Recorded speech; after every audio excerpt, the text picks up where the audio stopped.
नमस्कार दोस्तों, स्वागत है आप सभी का आपके अपने YouTube चैनल पर। दोस्तों, आज हम देख रहे हैं प्रतिशत का भाग 2। अगर आपने प्रतिशत का भाग 1 नहीं देखा है तो पहले प्रतिशत का भाग 1 देख लें, उसके बाद प्रतिशत भाग 2 में ये देखते हैं। आज हम देख रहे हैं कुछ इम्पोर्टेंट क्वेश्चन जो हैं वह देखो। सवाल है, किसी संख्या के 25% में से 25 घटाने पर शेष 25 बचते हैं तो वह संख्या क्या है। दोस्तों देखें, हम पहले बात करते हैं कि अगर वो संख्या हम x मानते हैं, अगर वह संख्या x है तो उस संख्या का 25% कितना होगा, x × 25/100। ये कह रहा है कि 25% में से 25 घटाने पर, 25% में से अगर मैं 25 घटाऊंगा तो संख्या क्या प्राप्त हो रही है। ये कह रहा है कि 25 शेषफल बचते हैं। अगर 25% में से 25 घटाओ तो शेषफल 25 रहता है। तो वह संख्या ज्ञात करनी है, हमें x की वैल्यू ज्ञात करनी है। तो यहाँ से देखो, ये आएगा x × 25/100 1/4 हो गया। ये 25 इस तरफ जाएगा तो 25 और 25 50 हो गए। अब देखो, यहाँ से x की वैल्यू हमें प्राप्त हुई 4 × 50, मतलब 200 आंसर आ गया अपना। ठीक है, देखो वापस देख लो एक बार कि किसी संख्या के 25% में से 25 घटाने पर शेष 25 रहता है तो वह संख्या क्या होगी। तो हमने माना कि संख्या x है, उस संख्या x से हमने 25% निकाला। उस 25% में से अगर आपने 25 घटाया है तो शेषफल 25 रह रहा है। तो आगे हमने देखा कि 25 को इस तरफ ले गए पक्षांतरण करके, तो 25 और 25 ये 50 हो गए। ये x × 25 से 100 एक बार 4 बार कटेगा तो ये हो गया 1/4। तो यहाँ से हम 4 को वज्र गुणा करेंगे तो यहाँ से x की वैल्यू अपने पास आ गई 200, मतलब वह संख्या क्या है, 200 वह संख्या है। ठीक है दोस्तों, अब देखते हैं आगे अगला सवाल। देखो, ये सवाल भी उसी टाइप का है। ये कह रहा है कि किसी संख्या के 30% में से अगर आप 30 घटाते हो तो शेष 30 बचता है। पहले वाले में 25 था कि 25% में से 25 घटाते हो तो 25 रहता है। ये सवाल है कि 30% में से 30 घटाते हो तो शेष भी 30 रहता है। तो देखो, वही मानते हैं हम, x मानते हैं। x मान के अब ये कह रहा है कि संख्या के 30% में से, संख्या का 30% कितना, x × 30/100। इसमें से आप 30 घटाओगे तो 30 शेषफल रह रहा है। पर्सन के हिसाब से जैसे कहा हमने उसी हिसाब से लिख दिया। अब देखो आगे करेंगे तो ये यहाँ से आएगा x × 3/10। ये 30 इस तरफ, तो 30 और 30 60 हो जाएंगे। तो यहाँ से मैं देखूँगा x के मान मुझे प्राप्त होगा 60 × 10/3। वज्र गुणन करोगे तो 10 गुणा में और 3 भाग में। यहाँ से ये कटेगा 20 बार, आंसर आ गया 200। अब देखो, इसी सवाल को मैं और चेंज करता हूँ आपके लिए कि अगर मैं यहाँ कह दूँ कि 30% की जगह कितना हो, 50% हो। मतलब किसी संख्या के 50% में से ये 30 की जगह भी मैं 50 कर दूँ, इस 30 की जगह भी आगे 50 कर दें। मतलब अब पर्सन बनेगा किसी संख्या के 50% में से 50 घटाने पर शेषफल 50 रहता है तो वह संख्या क्या होगी। तो इसमें देखो हम वही करेंगे कि ये संख्या माना x है, इसका 50% होगा x × 50/100। मैंने कल आपको फ्रैक्शन भी बताए थे, सीधा भी लिख सकते हैं। 50 की जगह 1/2, 50% है तो इसमें से 50 घटाओ तो शेषफल 50 आ रहा है। यहाँ से ये मान 1/2 तो ये होगा x/2। ये 50 इस तरफ जाएगा तो हो जाएगा 100।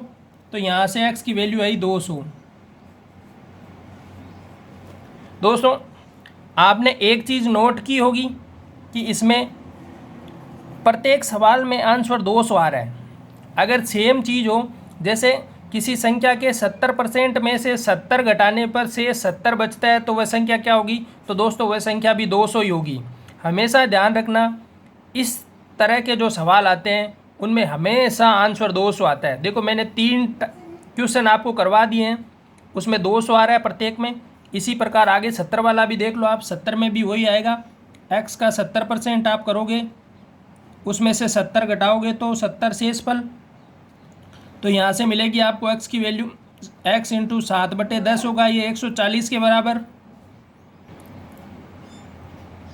तो यहाँ से देखो x की वैल्यू क्या आ जाएगी, 140 इंटू 10/7, ये यहाँ से कटेगा 20 बार और ये आंसर आ गया 200। तो दोस्तों प्रत्येक सवाल में ध्यान रखना, अगर सेम दे रखा हो कि संख्या का 50% में से 50 घटाने पर शेषफल 50 रहता है, चाहे 70% का दे हो, चाहे 80 का दे, वो चाहे 90 का दे, चाहे 95 का दे, किसी भी संख्या का देता है, अगर संख्या सेम है तो हमेशा आंसर 200 ही आएगा। ठीक है दोस्तों, अब देखते हैं आगे कुछ और सवाल। देखो ये सवाल है कि सीता ने किसी परीक्षा में 180 अंक प्राप्त किए और वह 30 अंक से फेल हो गई। यदि परीक्षा का उत्तीर्णांक 30% हो तो परीक्षा का कुल पूर्णांक क्या होगा। बात आती है कि सीता ने पहली बात तो प्राप्त कितने किए, 180 अंक, और 30 अंक और लाती वो तो पास हो जाती, मतलब वो 30 अंक से फेल हुई है, मतलब 30 अंक और लाने थे उसको। तो प्लस करूँगा मैं 30 अंक की, पास होने के लिए उसको नंबर चाहिए 210। अब प्रश्न तो कह रहा है कि 30% नंबर चाहिए, 210 नंबर। तो 30% नंबर कितने होंगे भाई, अपने हिसाब से वो नंबर आए 210। प्रश्न कह रहा है 30% चाहिए, मतलब 30% का मान अपने पास क्या दे रखा है, 210 दे रखा है। अगर 30% का मान 210 दे रखा है तो पूछा है कि पूर्णांक क्या होगा, और पूर्णांक क्या होते हैं, 100% होते हैं, मतलब अपने को क्या करना है, 100% का मान निकालना है। तो यहाँ से 30% का मान 210, तो 1% का मान आप निकालोगे 210/30, तो यहाँ से 100% का मान अपने पास आ जाएगा 210/30 इंटू 100। यहाँ से ये कटेगा 7 बार और ये होगा आंसर अपना 700। दोस्तों अगर समझ में नहीं आया तो मैं एक बार वापस रिपीट कर देता हूँ कि ये कह रहा है कि 180 अंक उसने प्राप्त किए हैं और 30 अंक से फेल हो गई, मतलब अगर वो 30 अंक और ले आती तो वह पास हो जाती, और वो 30 अंक और लाने के लिए उसको 30% अंक होते हैं तो वो पास होता है। अब 30% अंक से पास होता है, मतलब 30% का मान अपने पास आ गया 210, 1% का मान वहाँ से मिल जाएगा अपने को 7, तो 100% का मान हो गया 700।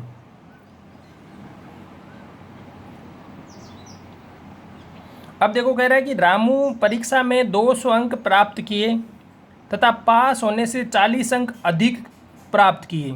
यदि पास होने के लिए 40% चाहिए तो कुल पूर्णांक क्या होगा। तो भाई वही बात है कि अगर वो 200 अंक प्राप्त कर रहा है और वो कह रहा है कि 40 अंक उसने अधिक प्राप्त कर लिए, मतलब पास होने के लिए जितने नंबर चाहिए थे उससे उसने 40 नंबर ज़्यादा किए, मतलब पास होने के लिए आपको कितने चाहिए थे, 160 नंबर चाहिए थे।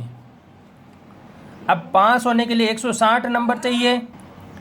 अब ये 60% का मान है जो 160 आए हैं, ये किसके बराबर होगा, वो कह रहा है कि 40% आपको कुल पूर्णांक चाहिए। तो अगर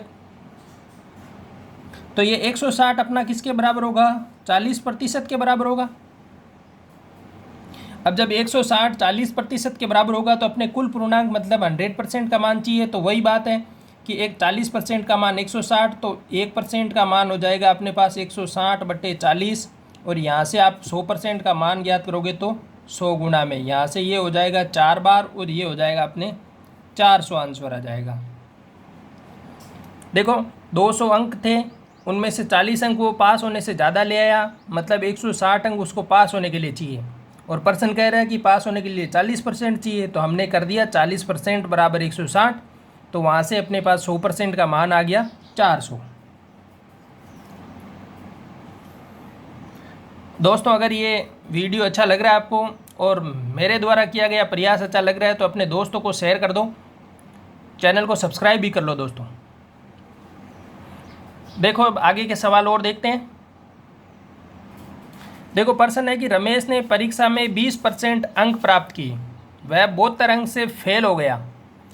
परीक्षा का उत्तीर्णांक 30% है, तो कुल पूर्णांक क्या होगा। देखो दोस्तों, इस प्रकार के सवाल में अपने को देखना है कि इनमें दोनों में अंतर कितना है, और जो अंतर है वही क्या होगा जो ये दे रखा होता है। वैसे देखो, पहले मैं आपको तरीके से बता रहा हूँ कि पहले देखो, ये कह रहा है कि 20% अंक प्राप्त किए, माना कि उसने 20% अंक प्राप्त किए और वो बहुत तरंग से फेल हो गया, मतलब उसको पास होने के लिए कितने चाहिए, 20% प्लस बहुत तरंग चाहिए, तब वो क्या हो रहा है, पास हो रहा है।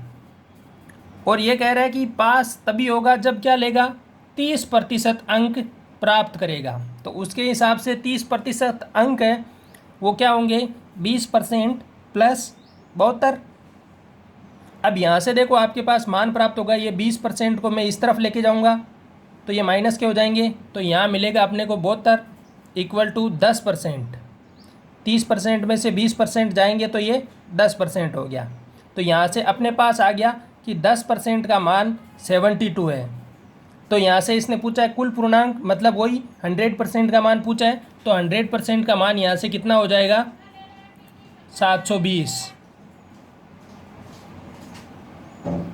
देखो इस हिसाब से दे रखा होता है तो आप लोग ये देख लोगे। देखो ये सवाल देखते हैं कि उमेश ने परीक्षा में 25% अंक प्राप्त किए, वह 45 अंक से फेल हो गया, परीक्षा का उत्तीर्णांक 40% है, तो कुल प्राप्तांक क्या होंगे। तो यही बात कि 25% उसने प्राप्त किए हैं और 45 नंबर अगर और ले आता तो वो पास हो जाता, और पास होने के लिए चाहिए कितने, 40%। तो यहाँ से अपने पास मिलेगा, इसको इस तरफ ले जाओगे आप 25% को, तो ये माइनस का होगा, तो ये होगा 45 इक्वल टू 40% माइनस 25%, तो ये मिलेगा अपने को 15%, वो होगा 45 के बराबर। यहाँ से पूर्णांक पूछा है कुल पूर्णांक, तो 100% का मान आपको निकालना है, तो वही 45/15 इंटू 100, तो यहाँ से ये कटेगा 3 बार, तो ये आंसर होगा 300। इसे सीधा ही आप निकाल सकते हो कि इन दोनों का अंतर कितना, 15%, और ये 15% का मान ही कितना है, 45%। तो यहाँ से अपने 15% का मान 45 है, तो यहाँ से 1% का मान आपको मिलेगा 45/15, 100% का मान मिलेगा आपको 45/15 इंटू 100, और यहाँ आंसर आएगा 300। देखो दोस्तों, परसेंट के हिसाब से अगर आप ये कर रहे हो तो ये इस तरफ होगा, पक्षांतरण लोगे उसके बाद ये मान आएगा, लेकिन इसमें ध्यान रखना है कि पास होने के लिए 25% अंक चाहिए। देखो एक ये देख लेते हैं कि पास बंदा यहाँ पे होगा, अब वो 25% अंक ला रहा है, प्लस बहुत तरंग से फेल हो गया, मतलब ये करेगा तो पास होगा, और यहाँ पे कितने हैं, 40%, मतलब 40%, 25% तो उसने प्राप्त कर लिए। अगर वो 15% और प्राप्त करता है तो 40 अंक होंगे, लेकिन वो 15% किसके बराबर है, 45 के बराबर है, वो 45 के बराबर है वो 15%, तो वो 15% का मान अपने को क्या करना है, 45 के बराबर कर देना है, और यहाँ से अपने को 100% निकाल लेना है। अगर वो 100 का कहता है तो 100 निकाल लेना है, जितने प्रतिशत का कहता है उतना निकाल लेना है। कुल पूर्णांक का मतलब होता है 100%। देखो सरिता ने किसी परीक्षा में 25% अंक प्राप्त किए परंतु 40 अंक से फेल हो गई। उसी परीक्षा है उसमें अंशुल ने 40% तो अंक प्राप्त कर लिए, लेकिन वो क्या कह रहा है कि 35% उत्तीर्ण होने से ज़्यादा प्राप्त किए हैं। तो बताओ कि परीक्षा का कुल परिणाम क्या है। देखो सरिता 25% लाई है और 40 अंक से फेल हो गई। अंशुल 40% नंबर लाया है लेकिन 35 अंक ज़्यादा लेकर आया है। मतलब इस प्रकार के अगर सवाल हो तो क्या करना है, दोनों का अंतर देखना है, और अगर एक पास हुआ है और एक फेल हुआ है तो उसमें दोनों को जोड़ देना है, और अगर दोनों फेल हुए हैं या दोनों पास हुए हैं तो उनको घटा देना है। जैसे देखो अंतर देखते हैं, 25% लाया है और 40 अंक से फेल हो गया। इसमें लाया है कि 40% लाया है और 35% से फेल हो गया। मतलब पास होने के लिए क्या चाहिए, 25% प्लस 40 अंक। पास होने के लिए चाहिए 25% प्लस 40 अंक, और अंशुल के हिसाब से पास होने के लिए 40% अंक में से 35 घटा दूंगा मैं, कि 40% अंक तो वो लाया था लेकिन 35 नंबर ज़्यादा ले आया। अगर ये कम लेके आता तो बरोबर पास हो जाता, और ये 25% से 40 अंक ज़्यादा लेके आता तो बरोबर पास हो जाता। तो ये संख्या दोनों क्या होगी, बराबर होनी चाहिए। तो यहाँ से मिलेगा आपको कि ये 25 इस तरफ आएगा, 40 में से 25 जाएंगे तो 15%, ये 35 इस तरफ जाएगा तो 75। तो 15% का मान 75 है। तो कुल पूर्णांक पूछा है, 100% का मान आपको निकालना है। तो 75/15 × 100, ये जाएगा 5 बार भाग, और ये आंसर आएगा 500। इसमें आपको सीधा ही याद रखना है कि एक पास हुआ है, एक फेल हुआ है। एक के अंक ज़्यादा आए हैं, एक के कम आए हैं, तभी एक पास एक फेल हुआ है। तो जो दोनों प्रतिशत दे रखे हैं उनका अंतर, दोनों प्रतिशत दे रखे हैं कौन कौन से, 25 और 40। तो इन दोनों प्रतिशत का अंतर आप करोगे तो ये आएगा 15%। वो अंतर इन दोनों के योगफल के बराबर कर दो। तो यहाँ से अब 100% का मान अपन निकाल सकते हैं कि 75/100, 15 × 100। तो यहाँ से ये 5 बार कटेगा और 500 आपका आंसर आ जाएगा। देखो अब एक वो दूसरी टाइप का ही बता देता हूँ मैं आपको। देखो इसमें कि रमेश एक परीक्षा में 15% अंक लाता है तथा 30 अंक से फेल हो जाता है। उमेश उसी परीक्षा में 20% अंक लाता है तथा 20 अंक से फेल हो जाता है। अब देखो दोनों में फेल हो रहा है, दोनों में फेल हो रहा है, तो इनका अंतर, जो दोनों प्रतिशत का अंतर होगा वो इन दोनों के अंतर के बराबर होगा। अगर दोनों में पास होता है, दोनों में फेल होता है, तो प्रतिशत का अंतर है वो इनके अंतर के बराबर होगा। और एक पास होता है, एक फेल होता है, तो प्रतिशत का अंतर उनके योगफल के बराबर होगा। देखो अब दोनों के प्रतिशत का अंतर कितना आया, 5%। 15 और 20 में अंतर कितना, 5% का। दोनों ही फेल हो रहे हैं, मतलब इनका भी अंतर करना पड़ेगा। तो 30 अंक और 20 अंक में से कितना हुआ, 10 अंतर करोगे तो यहाँ से अपने पास 100% का मान कितना आएगा, 10/5 × 100। तो यहाँ से मिलेगा 200। धन्यवाद दोस्तों। अगर वीडियो अच्छा लगा है तो लाइक कर दें, अपने दोस्तों के साथ शेयर कर दें, और चैनल को सब्सक्राइब करना ना भूलें।